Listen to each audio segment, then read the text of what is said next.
Hello दोस्तों, मेरा नाम है अमित कुमार और आप सभी का स्वागत है आपके अपने यूट्यूब चैनल सक्सेस गुरुकुल पर।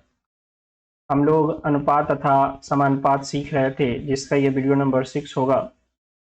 वीडियो पसंद आए तो लाइक करें, ज़्यादा से ज़्यादा बच्चों के बीच शेयर करें और चैनल पर नए हैं तो चैनल को सब्सक्राइब ज़रूर करें। ऐसे में पता है कि आप लोग को जो है कूद कूद कर पढ़ाने वाले टीचर्स जो है ज़्यादा पसंद आते हैं और फ्री के कंटेंट में बच्चों को दिलचस्पी नहीं होती है।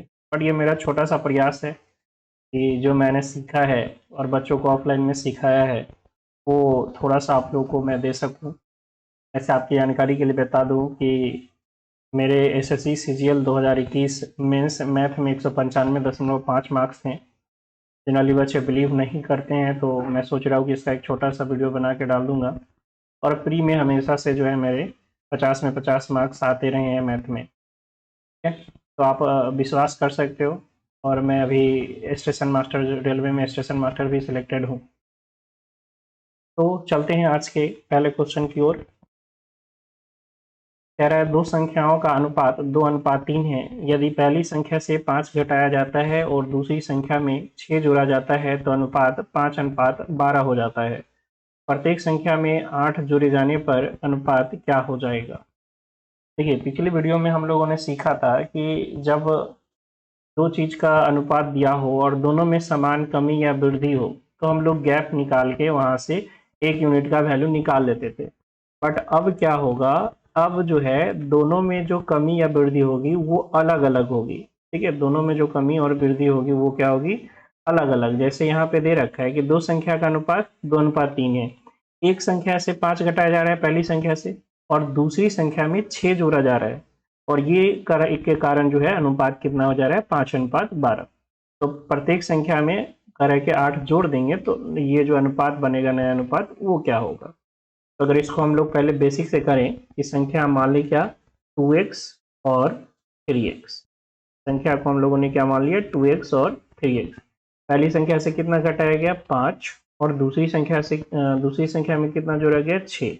जिसके कारण ये रेशियो कितना बन गया, ये रेशियो बन गया 5:12, यानी 5/12। तो क्रॉस गुना कर लेंगे तो यहाँ से हो जाएगा 24x minus 60 equal to 15x plus 30, यानी 9x बराबर कितना हो जाएगा, 90। यानी x का वैल्यू हमारे पास आ गया कितना, 10।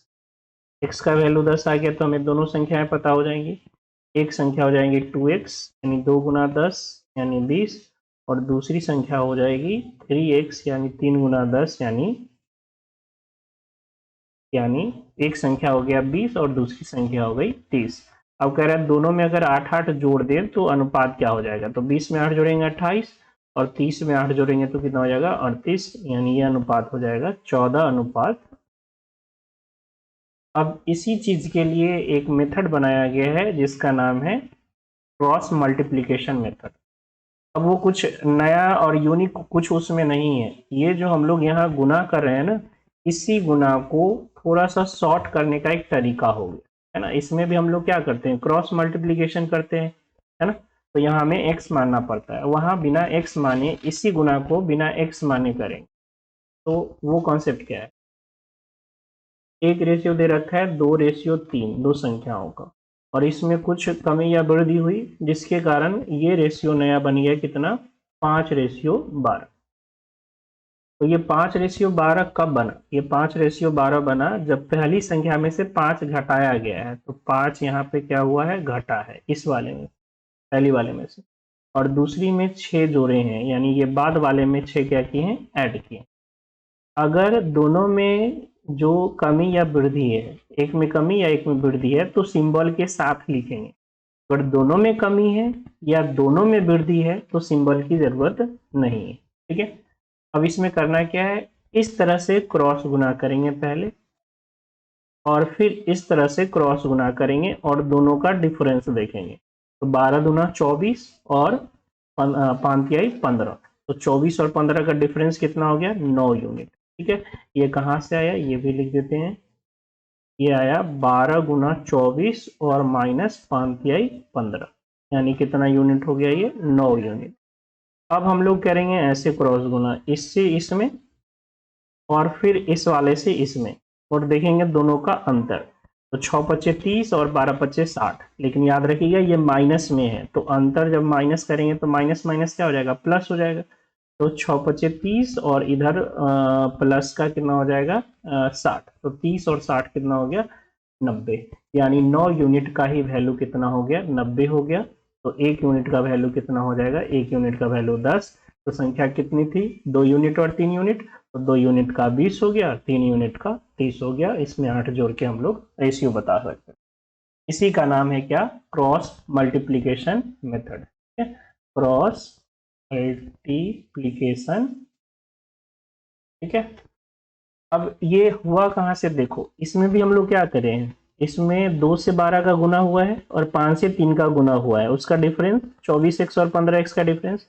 इसमें भी आप देखोगे 2 से 12 का गुना हुआ और 3 से 5 का गुना हुआ है, उसका डिफरेंस आ रहा है। अब फिर यहाँ देखोगे 6 का 5 से गुना हुआ है, 5 का 12 से गुना हुआ है और 5 का ये 6 से गुना हुआ है, फिर उसका डिफरेंस आ गया। तो उसी चीज को करने का ये शॉर्ट तरीका हो गया बिना एक्स लिखे हुए, इसी को हम लोग बोलते हैं क्रॉस मल्टीप्लीकेशन मेथड। इसको हम कहाँ कहाँ अप्लाई कर सकते हैं, दो चीज का रेशियो दिया हुआ हो, उसमें कुछ कमी या वृद्धि अलग अलग हुई हो और उससे आपको नया रेशियो पता हो, वहां पे ये अप्लाई आप कर सकते हैं। ठीक है, जहां पे भी इस तरह के इक्वेशन लिखने पड़े ना, तो समझ जाओ कि वहां पे क्रॉस मल्टीप्लीकेशन मेथड हम लोग यूज कर सकते हैं। कह रहा है पवन और सुनील की मासिक आय का जो अनुपात है वो 4:3 है तथा उनके मासिक व्यय का जो अनुपात है वो 3:2 है। यदि पवन और सुनील क्रमशः 4,000 रुपए और 6,000 रुपए बचत करते हैं तो उनकी मासिक आय का योग क्या होगा।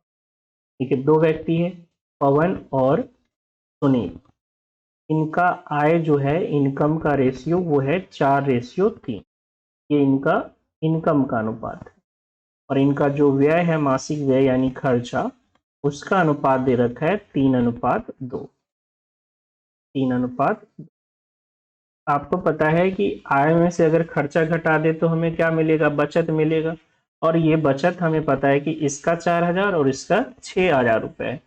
तो अब बताओ कि 4,000 और 6,000 सबका दोनों का बचत है, और बचत कैसे मिलता है, आय में से व्यय को घटाने पर, यानी दोनों का जो बचत है वो तो प्लस ही होगा, है ना।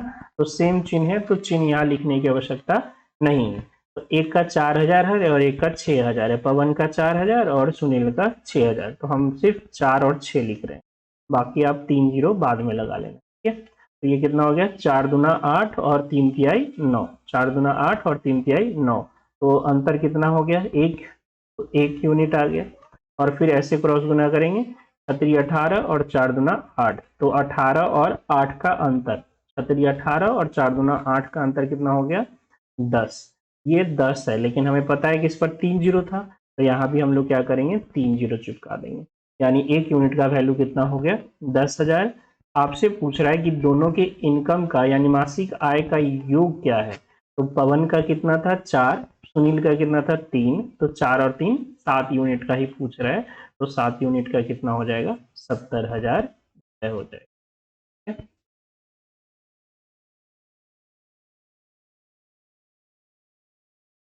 एक समूह में लड़कों तथा लड़कियों का जो अनुपात है वो 7:6 है। यदि 4 और लड़के समूह में आ जाते हैं तथा 3 लड़कियां समूह से चली जाती है तो लड़कों तथा लड़कियों का अनुपात 4:3 हो जाता है। आरंभ में समूह में लड़कों तथा लड़कियों की संख्या कुल संख्या कितनी। तो हमें किसी कक्षा के लड़के और लड़कियों की संख्या का अनुपात दे रखा है। शुरुआत में कितना था 6:7, 7:6। 4 लड़के चले गए और 3 लड़कियां समूह में आ गई, जिससे यह अनुपात कितना हो गया 4:3 हो गया। कब हुआ, जब 4 लड़के चले गए और 3 लड़कियां आई। देखिए यहाँ दोनों अलग अलग है तो सिंबल देना पड़ेगा, क्यों, क्योंकि लड़के गए हैं और लड़कियां आई है, दोनों अलग अलग है, तो सिंबल यहाँ देना जरूरी है। चलिए क्रॉस गुना करेंगे, 7 21 और 6 24, 21 और 24 का अंतर 3 यूनिट का वैल्यू हो गया। 4 तिहाई 12 और 4 तिहाई 12, तो इसमें से इसको हम लोग क्या करते हैं डिफरेंस देखते हैं, लेकिन ये 12 है और ये -12 है, तो 12 और -12 का डिफरेंस कितना हो जाएगा 24 का, क्योंकि 12 माइनस -12 यानी 24, तो 3 यूनिट का वैल्यू 24 है, तो 1 यूनिट का वैल्यू कितना हो जाएगा 8। आपसे पूछ रहा है कि आरंभ में लड़कों तथा लड़कियों की कुल संख्या। तो आरंभ में लड़के 7 यूनिट थे और लड़कियां 6 यूनिट, यानी आपसे 13 यूनिट का वैल्यू पूछे। 1 यूनिट 8 है तो 13 यूनिट, 13 8 104। यानी शुरुआत में कक्षा में जो है टोटल कितने लड़के कितने छात्र थे, 104 छात्र। ए और बी की आय में 3:5 का अनुपात है, जबकि उनके व्यय में क्रमशः 4:7 का अनुपात। यदि ए और बी क्रमशः 16,000 रुपए और 26,000 रुपए बचत करते हैं तो उनके व्यय में कितने का अंतर है। देखिए, इस बार जो पूछा है वो व्यय का अंतर पूछे। इनके आय का अनुपात 3:5 और उनके जो व्यय का अनुपात है वो 4:7 है। तो बचत कितना करते हैं, ये ए है ये बी है। ए बचत करता है 16,000 तो 16 लिख रहे हैं सिर्फ, और बी कर रहे हैं 26,000 तो 26 लिख, ठीक है। तो यहां से हम लोग क्या कर सकते हैं, ए और बी का आय निकाल सकते हैं। ये हो गया 7 21 और 5 20, 1 यूनिट आ गया डिफरेंस। और इधर 24 छक कितना हो जाएगा 104 और 12 सते 16 सते 112, तो 104 और 112 का अंतर 8, यानी 1 यूनिट का वैल्यू कितना हो गया 8,000, क्योंकि 3 जीरो यहाँ छोड़ दिए थे। तो आपसे 3 यूनिट का वैल्यू कितना हो जाएगा 24,000 और 5 यूनिट का वैल्यू कितना हो जाएगा, 5 यूनिट का वैल्यू कितना हो जाएगा 8 पचे 40,000। तो ये क्या आ गया, ए और बी का इनकम आ गया। बट आपसे क्या पूछ रहा है, ए और बी के व्यय का अंतर पूछ रहा है, ए और बी के व्यय का अंतर, है ना। अब यहाँ पर ये गलती मत कीजिएगा कि 1 यूनिट का 8,000 है तो 4 यूनिट का इसका व्यय 32,000 आ जाएगा और इसका 7 यूनिट, नहीं। यहाँ जो 1 यूनिट का वैल्यू निकला है वो सिर्फ इसके आय के लिए निकला है, ठीक है। याद रखिएगा, क्रॉस मल्टीप्लीकेशन मेथड में जो 1 यूनिट का वैल्यू आएगा ना, वो जो आप ऊपर लिखते हो उसी का वैल्यू आएगा 1 यूनिट का। यहाँ पे 1 यूनिट 8,000, इसका मतलब ये नहीं कि 4 यूनिट 32,000 हो जाएगा। हम ये 1 यूनिट का इसका वैल्यू नहीं आया है, ये आय का वैल्यू आया है, ठीक है। तो अभी हम बताते हैं कि इसका दूसरा तरीका और क्या होगा। अभी देख लीजिए कि ए और बी का आय पता हो गया, तो हम लोग क्या करते हैं, इसका व्यय पता कर लेते हैं। कैसे, आय में से अगर हम लोग बचत को घटा देंगे तो व्यय पता हो गया। तो ए का व्यय हो गया 24,000 और इसका बचत कितना था 16,000 का। तो 24,000 में से 16,000 घटा ले तो कितना हो जाएगा 8,000। और बी का व्यय कितना था, बी का व्यय था बी का आय कितना था, बी का आय था 40,000 और बचत कितना था 26,000। तो इसका व्यय कितना हो जाएगा 14,000। यानी ए खर्च करता है 8,000 और बी खर्च करता है 14,000। 8,000 और 14,000 का डिफरेंस कितना हो जाएगा, 8,000 और 14,000 का डिफरेंस कितना हो जाएगा 6,000। यानी इनके जो व्यय का अंतर है वो व्यय का अंतर कितना है 6,000 रुपये। अब देखिए, ये तो बेसिक तरीका था समझाने के लिए। अब चलते हैं कि डायरेक्ट इस क्वेश्चन को कैसे करें। तो आप लास्ट में पहले पढ़ लेना कि हमें चाहिए क्या, हमें आय से संबंधित चाहिए या व्यय से संबंधित। यहाँ पूछ रहे साफ साफ कि व्यय का अंतर बताइए, तो हम लोग व्यय वाला अनुपात पहले लिख लेंगे, यानी 4:7 पहले लिख लेंगे। ये इसके व्यय का अनुपात है और आय का जो अनुपात है वो बाद में लिख लेंगे 3:5, ठीक है। और इसका बचत कितना का है 16,000 का और इसका बचत 26,000। तो 5 20 7 21, 1 यूनिट का वैल्यू आ गया 36, 16 26 के 78 और 16 पचे 80, यानी 2। तो 2,000, 1 यूनिट का वैल्यू 2,000। और ये यूनिट किसका है, ये ऊपर वाला का है, और ऊपर वाला क्या है व्यय है। तो इनका अंतर, तो 4 और 3 का अंतर 3 यूनिट, तो 3 यूनिट का कितना आ गया 6,000 आ गया, ठीक है। ये डायरेक्ट उनके व्यय का अंतर निकल गया। तो जब भी ऐसे क्वेश्चन जिसमें क्रॉस मल्टीप्लिकेशन लग रहे हो तो ध्यान रखिएगा कि क्वेश्चन के अंत में पूछ क्या रहा है, आय या व्यय। तो जो पूछ रहा है ना उसी को ऊपर लिखेगा तो डायरेक्ट आपका उसका आंसर आ जाएगा, ठीक है। कह रहा है ए की आय बी की आय में 5:7 का अनुपात है। ए और बी महीने में क्रमशः 4,000 और 5,000 रुपए की बचत करते हैं। यदि ए का व्यय बी के व्यय के क्रमशः 66.2/3% के बराबर है, तो ए और बी की कुल आय ज्ञात की। ए और बी का हमें क्या क्या पता है? ए और बी का हमें आय का अनुपात पता है 5:7। इन दोनों का बचत दिया हुआ है और कह रहा है कि ए का जो खर्चा है ना, वो बी का, ए का जो खर्चा है वो बी का कितना है? 66.2/3%। तो आपको पता होना चाहिए कि 66.2/3% का मतलब होता है फ्रैक्शन में 2/3। 2/3 यानी बी का व्यय जो है 3 है, तो ए का व्यय कितना है? 2 है। अगर इसको इधर ए बाई बी कर ले, ए रेशियो बी, तो क्या हो जाएगा? 2/3। ये व्यय का आ रहा है ना, ए का व्यय बी के व्यय का इतना प्रतिशत, मतलब ए का व्यय 2 है तो बी का व्यय कितना है? 3 है। इसका अगर 3 है तो इसका 2 है। ठीक? ये है इसका इनकम, ये है इसका एक्सपेंडिचर यानी व्यय, और इसका बचत है 4,000 का और इसका बचत है कितना?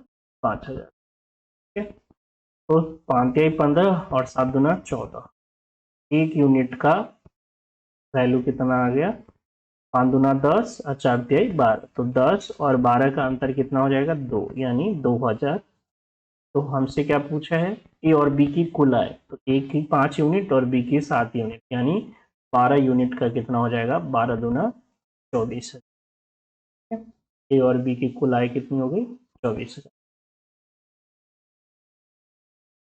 कह रहा है एक विद्यालय में लड़कों एवं लड़कियों की संख्या का अनुपात 5:3 है।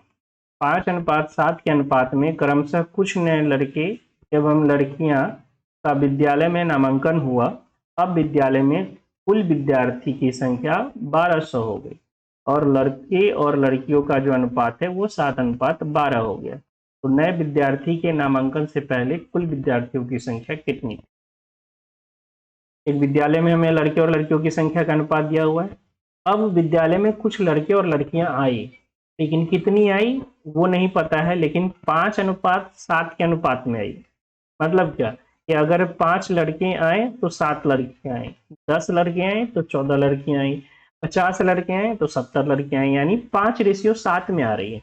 और इस तरह से आ रही है कि अब कुल विद्यार्थी 1200 हो गए और उन कुल विद्यार्थी में लड़के और लड़कियों का अनुपात 7:5 हो गया। ठीक है, तो चलिए पहले इसको बेसिक से करके आपको समझाते हैं, फिर आते हैं कॉन्सेप्ट पे। देखिए 5:3 है, तो मान लीजिए कि लड़के जो है 5x है और लड़कियां जो है 3x है। ये लड़के हैं और ये लड़कियां हैं। ठीक है, 5:7 के अनुपात में आई और जिससे टोटल 1200 हो गई। ये 1200 हो गए टोटल लास्ट में, लेकिन 1200 किस रेशियो में है?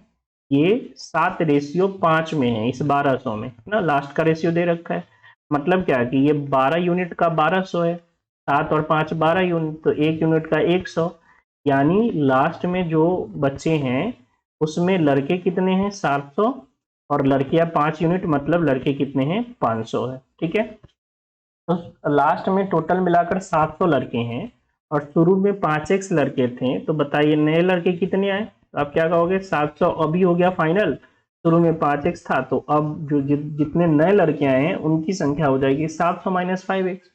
और लड़कियां कितनी है अभी लास्ट में बढ़ने के बाद? 500।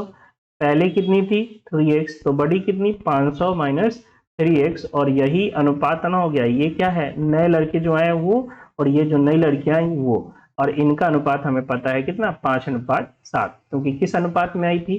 5:7 के अनुपात में आई। ठीक है, अब देखोगे हमने अभी क्या बताया कि जहां भी ऐसे इक्वेशन बनेंगे समथिंग माइनस एक्स या x minus something equal to कुछ रेशियो दिया हो, तो वहां पे आप क्या लगा सकते थे? क्रॉस मल्टीप्लीकेशन मेथड लगा सकते थे। आप यहाँ से सॉल्व करके x का मान निकालते, x का मान आएगा तो टोटल जो है लड़के और लड़कियां मिला के 8x का वैल्यू आप निकाल सकते हो। ठीक है, सॉल्व ही कर दे इसको। 4900 - 35x इक्वल टू 2500, और माइनस का कितना हो गया? 15x। ठीक है, तो इधर आएगा तो कितना हो जाएगा? 20x बराबर 2400 और 2500 है ना। यानी x का वैल्यू कितना आ जाएगा, x का वैल्यू आ जाएगा 120। आपसे पूछा शुरुआत में कितनी लड़के और लड़कियां थी, तो 5x और 3x 8x, तो 8x का वैल्यू कितना हो जाएगा 12 8 96 यानी 12 8 96 यानी 900। ठीक है, अब चलते हैं इसको किस मेथड से करें, क्रॉस मल्टीप्लीकेशन मेथड। कैसे, तो शुरुआत में लड़के और लड़कियों का अनुपात क्या था, 5:3। कुछ अनुपात में बच्चे आए, हमें नहीं पता कितने हैं, बट उनका अनुपात पता है कि 5:7 में आए। और ये आने से लड़के कितने हो गए, लड़के हो गए 700 और लड़कियां कितनी हो गई 500। तो 7 × 5 = 35 और 5 × 15, तो 35 और 15 यूनिट का अंतर 20 यूनिट। और इधर क्रॉस करेंगे तो 5 × 25 और इधर 49, 49 में से 25 गया तो 24, 24 पे 2 शून्य, यानी 1 यूनिट का वैल्यू कितना हो गया 120। आपसे पूछा है शुरुआत में कितने जो है स्टूडेंट थे, लड़के लड़कियां, तो 5 और 3 कितने 8 यूनिट, तो 8 यूनिट का वैल्यू 12 × 8 96 960। तो क्रॉस मल्टीप्लीकेशन से आप आसानी से कर चयनित और गैर चयनित उम्मीदवारों का जो अनुपात है वो 14:25। यदि 35 कम उम्मीदवारों ने आवेदन दिया होता तथा 10 कम चयनित होते तो चयनित एवं गैर चयनित उम्मीदवारों का अनुपात 3:5 होता। इस नौकरी के लिए कितने उम्मीदवारों ने आवेदन किया था। देखिए हमें क्या दे रखा है, हमें दे रखा है कि सिलेक्टेड कैंडिडेट और नॉन सिलेक्टेड कैंडिडेट जो है उसके बीच का रेशियो 14:25। अगर टोटल जो आवेदन हुआ है उसमें 35 कम आवेदन आता और जो सिलेक्शन हुआ है उसमें 10 कम सिलेक्शन होता, तो यही अनुपात कितना हो जाता 3:5 हो जाता। अब ध्यान दीजिएगा कि जो कमी या वृद्धि है वो किस में है, वो सिलेक्टेड में और टोटल उम्मीदवार में है, यानी नॉन सेलेक्टेड के बारे में हमें कुछ नहीं दे रखा है। तो हम लोग जो रेशियो लगाएंगे वो सिलेक्टेड और टोटल में लगाएंगे। ठीक है, तो अगर सिलेक्टेड 14 है और नॉन सेलेक्टेड 25 है तो हम कह सकते हैं कि सिलेक्टेड और टोटल का रेशियो क्या हो जाएगा, तो आप कहोगे 34 और इधर हो 14 और 25 और 14 कितने 39। ये सिलेक्टेड और टोटल का रेशियो हो गया, है ना। और यहाँ पर देखें जो परिवर्तन होने के बाद हुआ वो हुआ 3:5 सिलेक्टेड और नॉन सिलेक्टेड का। तो सिलेक्टेड का 3 और टोटल का कितना 8, क्योंकि हमें जो चेंजिंग दिया हुआ है, जो परिवर्तन हो रहा है 10 की कमी या 35 की कमी, वो टोटल और सिलेक्टेड में। अब सिलेक्टेड में कितनी की कमी हुई है 10 की, और जो टोटल है उसमें कितनी की कमी हुई 35 की। क्योंकि दोनों जगह कमी है तो दोनों जगह माइनस का सिंबल, सेम सिंबल है तो हम लोग यहाँ पर सिंबल नहीं देंगे, दोनों सेम सिंबल है। ठीक है, तो यहाँ से हम लोग निकाल लेते हैं, क्या हो जाएगा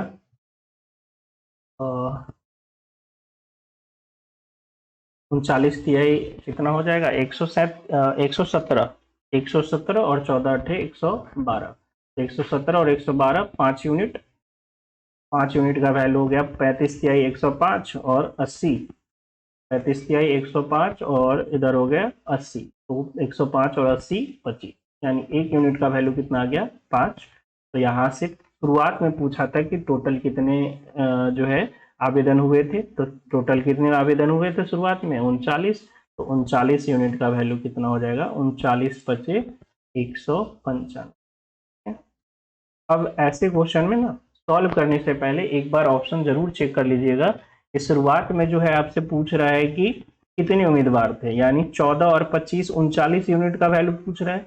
तो आप सबसे पहले चेक कर लेना कि 39 से कटने वाला कौन नंबर है, क्योंकि 90% जो ऐसे क्वेश्चन है उसमें मैंने देखा है कि डायरेक्ट एक रेशियो से जो कटने वाला नंबर है, जो जो जो रेशियो दिया हुआ है उसके जोड़ से कटने वाला नंबर एक ही ऑप्शन में उसमें दिया हुआ रहता है। जैसे आप देखोगे 14 और 25 39, 39 से जो कटने वाला नंबर है वो एक ही नंबर है 195, तो इसमें सॉल्व करने की जरूरत नहीं पड़ती। हाँ, एक से ज्यादा ऑप्शन है तो फिर आपको सॉल्व करना पड़ेगा। कह रहे हैं कि 50 कम लोगों ने आवेदन किया होता और 25 कम चुने गए होते, तो चुने गए और तथा न चुने गए लोगों का अनुपात जो होता वो 9:4 होता। यदि चुने गए तथा न चुने गए लोगों का अनुपात 2:1 था तो कितने लोगों ने आवेदन किया था। अब यहाँ पे गलती करेंगे लड़के क्या कि बाद वाला रेशियो और पहले वाला रेशियो में अंतर नहीं समझेंगे। ये 9:4 कब है, जब 50 कम ने आवेदन किया होता और 25 कम चुने गए होते। लेकिन शुरुआत में अनुपात कितना था, शुरुआत में अनुपात 2:1 कितना था, 1 था, 2:1 था, और इसी में कुछ कम वृद्धि हुई तो 9:4 हो गया। अब जैसे देखें 2 और 1 3 यूनिट, यानी 3 से कटने वाला ही हमारा आंसर होगा। तो 3 से आप देखोगे 5 2 7 1 8, ये भी नहीं कट रहा है, 7 ये भी नहीं कट रहा है, ये भी नहीं कट रहा है, एक ही ऑप्शन है सी। ठीक है, तो आप देखिए इसका आंसर बता सकते थे। बाकी हम लोग इसको सॉल्व करते हैं। हमें किस किस चीज में परिवर्तन दिया हुआ है, टोटल आवेदन में कमी और जो चुने हुए लोग हैं यानी सिलेक्टेड और टोटल का रेशियो, सिलेक्टेड और टोटल। तो सिलेक्टेड कितने हैं शुरुआत में 2 और नॉन सिलेक्टेड 1, तो टोटल कितना हो गया 3।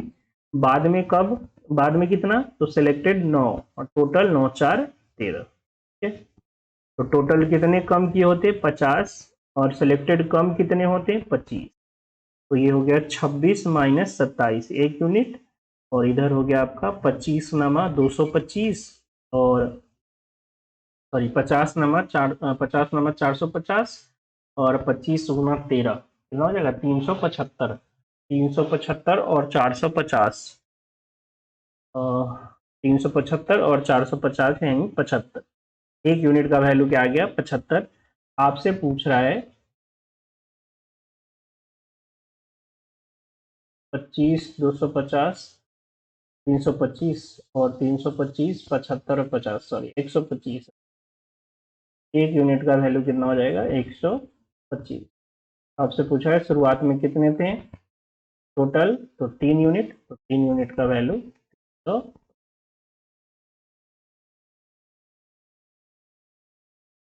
ए और बी की आय में 3:8 का अनुपात है तथा उनकी बचत जो है 9:25 है। यदि ए की आय बी के व्यय के बराबर है तो ए और बी के व्यय का अनुपात क्या है। हमें क्या दे रखा है, ए और बी का आय का अनुपात 3:8।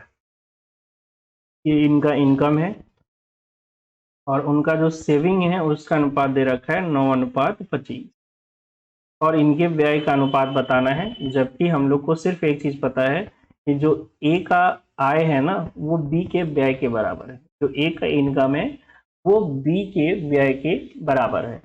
ऐसे क्वेश्चन में आप लोग क्या करो, एक्स मान लो कि ये आपका 3x है इनकम और इसका 8x है ए का, और इसका जो सेविंग है वो 9y है और इसका जो सेविंग है वो कितना है 25y। तो अब क्या कह रहा है कि ए का जो क्या आ जाएगा व्यय, ए का व्यय कैसे निकलेगा ये याद रखिएगा, इनकम है और ये इसका सेविंग है। इसका जो बी का एक्सपेंडिचर होगा वो कितना आ जाएगा बी का व्यय, तो कहोगे आय में से अगर हम क्या घटा ले, बचत घटा ले, और यही कह रहा है कि जो ए की आय है ना वो बी के व्यय के बराबर है। तो ए की आय कितना 3x और बी का व्यय कितना, तो 8x माइनस 25y। तो यहाँ से पता चल गया कि 5x बराबर 25y है। तो x अनुपात y कितना हो जाएगा 25/5 यानी 5:, यानी x का वैल्यू 5 यूनिट तो y का वैल्यू 1 यूनिट। तो a और b का हमें आय और जो है सेविंग यानी बचत का अनुपात पता हो जाएगा। x की जगह 5 रखेंगे तो 5 × 15 और यहाँ हो जाएगा 8 × 5 = 40 और y का वैल्यू 1 रखेंगे तो ये हो जाएगा 9 और यहाँ हो गया 25। ये इसका क्या है, ये इसका इनकम है और ये इसका सेविंग है। तो एक्सपेंडिचर कैसे निकलेगा, इनकम में से सेविंग को घटा लेंगे तो यहाँ आ जाएगा 6 और यहाँ आ जाएगा 15। 3 से कट जाएगा, 3 से कटने के बाद 2 यूनिट इसका और 5 यूनिट यानी 2:5। कह रहा है ए और बी की आय का अनुपात 2:3 है तथा उनके व्यय का अनुपात 1:2 है। यदि बी का 90% व्यय, बी का 90% व्यय ए की आय के बराबर है, ए है बी है, इनके इनकम का रेशियो में दे रखा है 2:3 और इनके जो एक्सपेंडिचर यानी व्यय का रेशियो दे रखा है वो है 1:2। कह रहा है ए की आय, बी का जो 90% व्यय है ना, यानी इस इसका 90% वो ए की आय के बराबर है। अभी आप देखोगे कि ए की आय और बी की आय का ए की आय और बी का जो व्यय है वो बराबर है। ए की आय बी के व्यय के बराबर है, लेकिन बी के व्यय का 90% होना चाहिए था क्या, ए की आय। तो इक्वल तो पहले से है ही, अगर ये इक्वल नहीं रहता तो पहले क्या करते कि इक्वल करते, और इक्वल करने का मतलब, इक्वल करने के बाद 90% का मतलब क्या हुआ कि बी का अगर 10 है तो ए का 9 होगा। अभी तो 90%, ए बी का 90% है, मतलब क्या कि बी 100 है तो ए 90 है, यानी बी अगर 10 है तो ए 9 है। अभी बराबर है, इसको हम बना लेते हैं 10, 10 से गुना कर लेंगे, और इसको हम बना लेते हैं 9, तो 9 से गुना कर लेंगे। तो यहां से हमें मिल गया ए और बी के आय, जो कि कितना हो जाएगा 18:27, और इसका इनका जो एक्सपेंडिचर है व्यय वो कितना हो जाएगा 10:20। तो यहाँ से इसका सेविंग पता हो जाएगा। इसका सेविंग कितना है 8 यूनिट, और इसका सेविंग कितना है 7 यूनिट, यानी ए और बी के जो बचत का अनुपात है वो कितना है 8:7। ठीक है,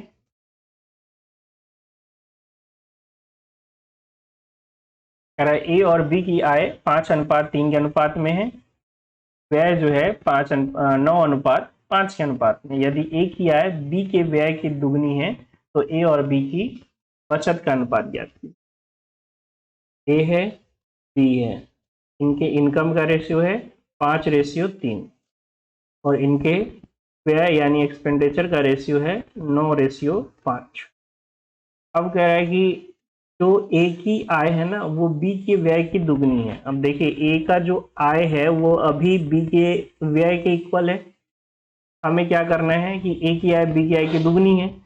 अब अगर ये इक्वल नहीं रहता तो पहले तो हम लोग इसको इक्वल करते हैं, ठीक है। अब इक्वल दिया हुआ है तो इसको हम सिर्फ 2 से अगर गुना कर दे तो डबल हो जाएगा, यानी ए और बी का जो इनकम का रेशियो है वो 10:6, और इनके जो एक्सपेंडिचर का रेशियो है वो 9:5 हो जाता है। तो देखिए ए का जो इनकम है 10, वो बी के व्यय यानी 5 का डबल है, ठीक है। तो यहाँ से इनके सेविंग का रेशियो आ जाएगा 10 में से गया 9, और 6 में से 5 गया तो 1, यानी इनके जो बचत का अनुपात है वो 1:1 है। कह रहा है एक विद्यालय में 550 छात्र हैं, लड़कों और लड़कियों की संख्या जो है 6:5 का अनुपात है। इस अनुपात को 5:6 के अनुपात करने के लिए कितनी अतिरिक्त लड़कियों को विद्यालय में दाखिला लेना चाहिए। टोटल स्टूडेंट जो है एक विद्यालय में वो 550, जिसमें हमें लड़के और लड़कियों की संख्या का अनुपात पता है 6:5। क्वेश्चन कह रहा है कि इसमें कुछ और लड़कियों का दाखिला होगा, और ये दाखिला होने के कारण इनका जो रेशियो है वो 5:6 हो जाएगा। सिर्फ लड़की दाखिला ले रही है, याद रखिए। अब हमें ये बताइए कि लड़की अगर दाखिला ले रही है तो लड़के की संख्या नहीं बदलनी चाहिए। तो यहाँ पर देखिए लड़का कितना यूनिट है 6 यूनिट, और यहाँ पे लड़का कितना यूनिट है 5 यूनिट। ये तो नहीं बदलना चाहिए था ना, क्योंकि लड़कियां बढ़ रही है, लड़के तो जैसे के तैसे हैं। तो यहाँ इन दोनों को बराबर करेंगे, यानी 6 यूनिट और 5 यूनिट को बराबर करेंगे। तो 6 और 5 कैल्शियम 30, तो 5 से इसको गुना कर लेते हैं और 6 से इसको गुना कर लेते हैं। तो अब जो हम लोग के पास नया रेशियो निकल के आएगा वो आ जाएगा कितना 30:25 और 30:36। तो आप देखोगे लड़के समान हो गए, लड़कियां बढ़ी, कितनी यूनिट बढ़ी 9 यूनिट बढ़ी, और 11 यूनिट, 11 यूनिट बढ़ी। इसी 11 यूनिट का हमें वैल्यू निकालना है। दिया हुआ है टोटल स्टूडेंट कितना 550, और यहाँ के हिसाब से टोटल स्टूडेंट कितना, तो 30 और 25 कितने हो गए 55, यानी 55 यूनिट का वैल्यू ही कितना है 550 है। तो 1 यूनिट का वैल्यू 10 हो जाएगा, 11 यूनिट का वैल्यू 110 हो जाएगा।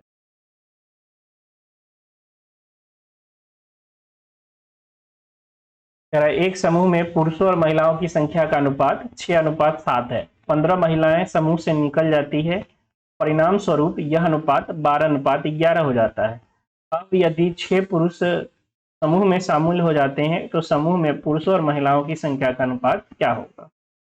देखिए एक समूह है जिसमें हमें पुरुष और महिला का अनुपात दे रखा है 6:7। इसमें से कुछ महिला निकली और महिला के निकलने के कारण जो अनुपात हो गया वो अनुपात कितना हो गया, कुछ नहीं 15 महिला निकली, जिसके कारण यह अनुपात 12:11 हो गया। अब बताइए कि महिला निकली है तो पुरुष का यूनिट समान होना चाहिए, तो यहाँ पुरुष कितना है 6 यूनिट और यहाँ कितना है 12 यूनिट, तो हमें इसको बराबर करना पड़ेगा, है ना। तो इसको अगर हम 2 से गुना कर देंगे तो ये भी बराबर 12 हो जाएगा। तो अब जो पुरुष और महिला का जो रेशियो है वो हो गया कितना 12:14 और ये हो गया 12:11। अब देखो कि महिला में कितनी की कमी आई 3 यूनिट, और ये 3 यूनिट कमी क्यों आई, क्योंकि 15 महिला निकल के गई थी, है ना, यानी 1 यूनिट का वैल्यू कितना हो गया 5। तो आप यहां से जब निकालोगे तो ये शुरू का आएगा और यहां से जब निकालोगे तो महिला छोड़ने के बाद आएगा, है ना। और ये कह रहा है अब, मतलब महिला 15 चली गई उसके बाद अगर 6 पुरुष आएगा तो रेशियो क्या होगा। तो आप यहां से निकालोगे कि पुरुष कितने हो गए 12×5 = 60, पहले भी 60 थे अभी भी 60 है क्योंकि पुरुष नहीं गया है।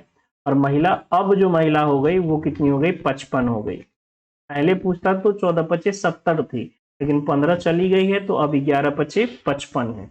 अब इसमें कह रहा है कि 6 पुरुष और शामिल हो जाए, तो 6 पुरुष और हो गया, तो पुरुष कितने हो गए 66 और महिला अभी भी कितनी है 55, 11 से कट जाएगा तो 6:5, यानी अब जो है पुरुष और महिला की संख्या का अनुपात हो जाएगा 6:5। लड़के और लड़कियों के ग्रुप में 15 लड़कियों के ग्रुप में से 15 लड़कियों के ग्रुप छोड़कर चले जाने के उपरांत लड़कों की संख्या का लड़कियों की संख्या से अनुपात 2:1 हो जाता है। बाद में जब 45 लड़के भी ग्रुप छोड़कर चले जाते हैं तो यह अनुपात 1:5 में परिवर्तित हो जाता है। ग्रुप में प्रारंभ में लड़कियों की संख्या कितनी थी, 15 लड़कियां छोड़कर गई, लड़कियां छोड़कर गई कितनी 15, ठीक है, ये चली गई। 15 लड़कियां जाने के कारण जो अनुपात हो गए लड़के और लड़कियों का, लड़के और लड़कियों की संख्या का अनुपात वो हो गया 2:1। छोड़ के जाने के बाद याद रखिएगा 15 लड़की चली गई है तब का अनुपात। अब इसके बाद जो है 45 लड़के भी चले गए ग्रुप छोड़कर और जिसके कारण ये हो गया 1:5। अब हमें ये बताइए कि यहाँ जो लड़कियां थी 1 यूनिट अभी भी इतना ही होना चाहिए, क्योंकि इस वाले केस में सिर्फ 45 लड़के गए हैं, लड़कियां तो उतनी हैं। तो यहाँ अगर 5 यूनिट है तो यहाँ भी लड़कियां कितनी होनी चाहिए 5 यूनिट। तो हम लोग यहाँ गुना कर लेते कितना से 5 से, यानी जो नया रेशियो अब निकल के आया 10:5, ये लड़का का और ये लड़की का, और अब जो है 1:5। तो आप देखोगे कि लड़के कितने निकल गए 9 यूनिट और संख्या में कितने निकले थे 45, यानी 9 यूनिट ही 45 से बराबर है। तो 1 यूनिट कितना के बराबर है 5 के बराबर है। मतलब लड़के कितने थे, लड़के थे 50 और लड़कियां कितनी थी, तो 5 यूनिट का कितना हो गया 25। बट याद रखिएगा इस वाले केस से पहले 15 लड़कियां छोड़ के गई थी, है ना। तो छोड़ के जाने के बाद 25 लड़की है, यानी इसमें शुरुआत में कितनी लड़कियां थी 40 लड़कियां, ठीक है। शुरुआत में कितनी लड़कियां थी 40 लड़कियां। ये बात आया समझ में कि नहीं। यहाँ जो 10:5 है इसमें तो लड़का वही है जो शुरुआत में दिया हुआ था, लेकिन लड़की का जो 5 यूनिट है ये तब का है जब 15 लड़की चली गई है। यानी यहाँ से जो भी यूनिट का मान निकलेगा उसमें 15 लड़की कम होगी, क्योंकि ये यूनिट कब का दिया हुआ है ये रेशियो 15 लड़की जाने के बाद। तो हमें 15 लड़की जाने के बाद का पता चला कि 25 लड़की है, कब 15 लड़की जाने के बाद। तो अभी कितनी होंगी, शुरुआत में कितनी रही होंगी, तो 25 + 15 यानी 40 यूनिट। 1200 कर्मचारियों वाले एक कार्यालय में शहरी और ग्रामीण सदस्यों का जो अनुपात है वो 8:7 है।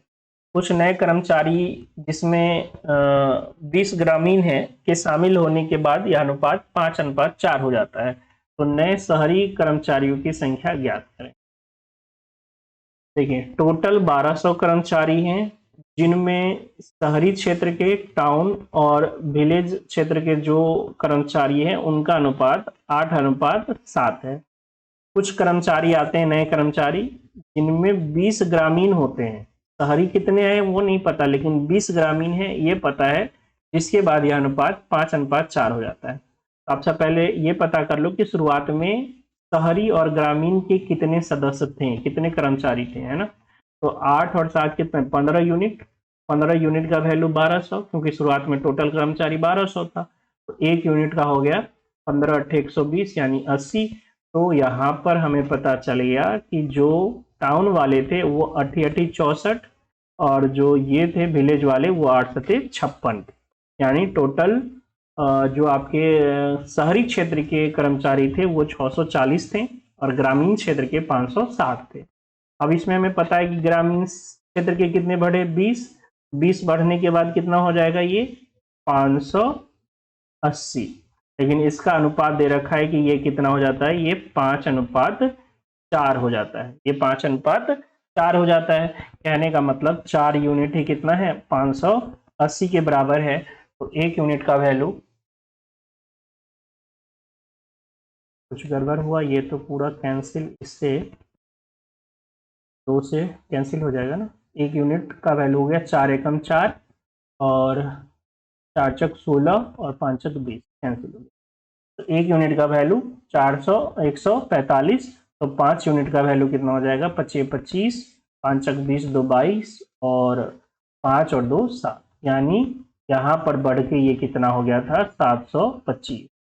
कौन, जो शहरी क्षेत्र के थे, जो शहरी क्षेत्र के थे वो कितने हो गए 725। पहले कितने थे 640, यानी कितना बढ़ गया, इसमें आपकी जो वृद्धि हो गई 60 उधर और 25 इधर, यानी 85 जो है वो आए हैं शहरी क्षेत्र के कर्मचारी। ठीक है, एक बार फिर से समझिए। कह रहा है कि 1200 कर्मचारी हैं, ठीक है, 1200 कर्मचारी हैं जिनमें शहरी और ग्रामीण क्षेत्र के कर्मचारियों की संख्या का अनुपात 8:7 था, यानी 8 यूनिट अगर शहरी क्षेत्र के कर्मचारी थे तो 7 यूनिट ग्रामीण क्षेत्र के, तो टोटल 15 यूनिट। तो 15 यूनिट का वैल्यू 1200, तो 1 यूनिट का वैल्यू कितना हो गया 80। तो यहाँ पे शहरी क्षेत्र के 8 यूनिट, तो 8 8 64 640 हो गए, और ग्रामीण क्षेत्र के 7 यूनिट, तो 7 8 56 यानी 560 हो गए। अब क्या होता है कि इसमें कुछ शहरी आते हैं, अब 20 ग्रामीण आते हैं, जिससे यह अनुपात 5:7 हो गया।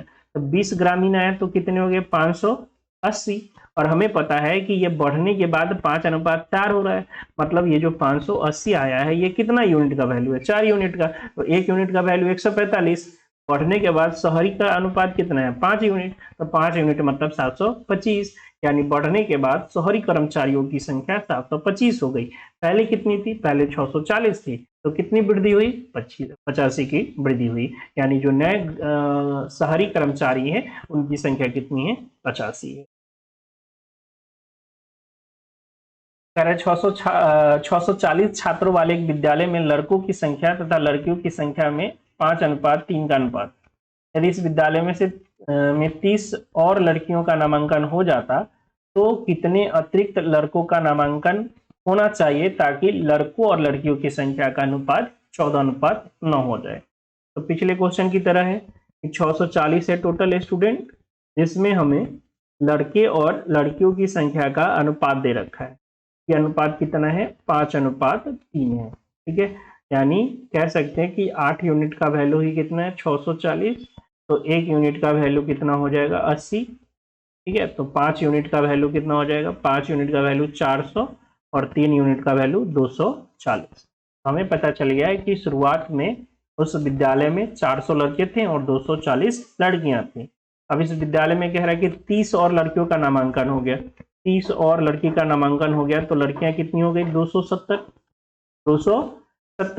अब कह रहा है इसमें कितना और लड़का आना चाहिए, इसमें कितना और लड़का आना चाहिए जिससे इन दोनों का जो अनुपात है वो 14:9 होना चाहिए। इसमें कितने और लड़के का एडमिशन कराया जाए कि जिससे इनका रेशियो 14:9 हो जाए। अब देखिएगा लड़कियां अभी कितनी हो गई 270 और उनका यूनिट कितना हो गया 9, यानी 9 यूनिट का वैल्यू ही 270 है, तो 1 यूनिट का वैल्यू कितना हो जाएगा 30, तो 14 यूनिट का वैल्यू कितना हो जाएगा 14×3 = 42, यानी 420। यानी जो लड़के हैं वो लड़के कितने बढ़ के हो गए 420, यानी कितने बढ़े हैं 20, यानी 20 लड़कों का नामांकन और होगा तब जाके ये रेशियो 14:9 हो जाए। एक विद्यालय में 1554 विद्यार्थी थे और लड़के और लड़कियों की संख्या का अनुपात 4:3 था। कुछ दिनों बाद 30 लड़कियों ने उस विद्यालय में प्रवेश ले लिया, कुछ लड़कों ने विद्यालय छोड़ दिया। परिणाम स्वरूप लड़के और लड़कियों की संख्या का अनुपात 7:6 हो गया। विद्यालय छोड़ने वाले लड़कों की संख्या कितनी है? तो टोटल स्टूडेंट थे 1554, ठीक है, जिनमें लड़के और लड़कियों का जो संख्या का अनुपात था वो 4:3 था। यानी हम कह सकते हैं कि 7 यूनिट का वैल्यू कितना था? 1554। तो 1 यूनिट का वैल्यू 7 दूना 14, 7 दूना 14 और 7 दूना 14, यानी 1 यूनिट 222 के बराबर है। तो लड़के और लड़कियों का संख्या हमें पता हो गया, 4 यूनिट में 8 8 8 हो जाएगा, 1 यूनिट 222, तो 4 यूनिट 4 से गुना कर लेंगे और 3 यूनिट में 6 6 6 हो जाएगा। अब इसमें क्या हो रहा है कि कुछ दिन बाद 30 लड़कियां आती है, इस विद्यालय में 30 लड़कियां आई, तो अब लड़कियां कितनी हो गई? 696, और लड़के कुछ छोड़ के गए, लड़के इसमें से कुछ छोड़ के गए, जिससे ये अनुपात कितना हो गया? ये अनुपात हो गया 7:6 हो गया। यानी लड़के 7 यूनिट हो गए तो लड़कियां 6 यूनिट। तो कह सकते हैं कि ये जो 696 आया है, 696, ये 6 यूनिट का वैल्यू है। तो 1 यूनिट का वैल्यू 1 1 और 6 1 36। 7 यूनिट का वैल्यू कितना हो जाएगा? इधर हो जाएगा 700 और 16 सत्ते 112, यानी 812। यानी लड़कों की जो संख्या है वो 812 हो गई। कब? जब कुछ लड़के छोड़ के गए। पहले कितने थे? 888, अब कितने हो गए? 812। यानी छोड़कर कितने गए? तो 6 7, यानी इधर हो गया 6 और इधर हो गया 7, यानी 76 लड़के जो हैं छोड़ के गए हैं कक्षा। तो इस वीडियो में इतना ही। आशा करते हैं कि ये वीडियो आपको पसंद आया होगा, और पसंद आया होगा तो वीडियो को लाइक ज़रूर करें और ज़्यादा से ज़्यादा बच्चों को शेयर करें। चैनल पर नए हैं तो चैनल को सब्सक्राइब ज़रूर करें। आप वीडियो को लाइक करते हैं तो मोटिवेशन मिलता है वीडियो आगे बनाने का। आपको पसंद आ रहा है, आपको सच में कुछ सीखना है, तो जो है वीडियो को लाइक ज़रूर करें। मिलते हैं नेक्स्ट वीडियो में, तब तक के लिए जय हिंद, जय भारत।